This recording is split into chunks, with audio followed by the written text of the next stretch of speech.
কিরে বেটা, পৃথিবীতে শুধু বেটির জন্যই জন্ম নিছ বেটা? ছি ছি ছি ছি বেটা, বেহায়া কোথাকার, নির্লজ্জ কোথাকার।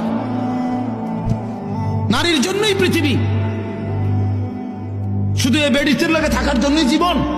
মহান আল্লাহ পাক এমন সুন্দর এক হায়াত দিছে শুধু এই নারীর জন্য না। এক একজনে ভালোবাসতে বাসতে জান শেষ হেতের, হ্যাঁ হেতে জান হেতের প্যান্ট শুদ্ধ করে দিতে আছে ভালোবাসতে বাসতে। পিছি দিয়ে প্যান্ট টানিয়া ধরন লাগে, মাজা নাই, কোমর নাই, শরীর নাই, যৌবন নাই, বেশ শরম। মানে আসল কথা হইল অসভ্যতায়, গুনায় নিজের শরীর, নিজের যৌন সক্ষমতা, শরীরের স্বাস্থ্যগত সমস্ত সক্ষমতা সব শেষ করে দিছে।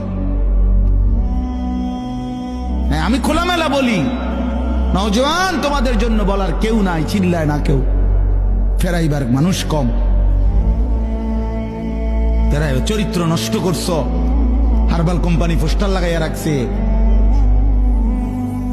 এত পোস্টার কেন হারবালের? হ্যাঁ, লাল পোস্টার এগুলো এত ডিকা। ঘটনা কি? দেশে বাংলাদেশে কি যৌন সমস্যা কোনো মহামারী আকার ধারণ করছিল? কোন আন্তর্জাতিক গবেষণায় অথবা কোন দেশে কোন রাষ্ট্রীয় কোন গবেষণায় বলেন যৌন রোগটা তাহলে এত পোস্টার কা?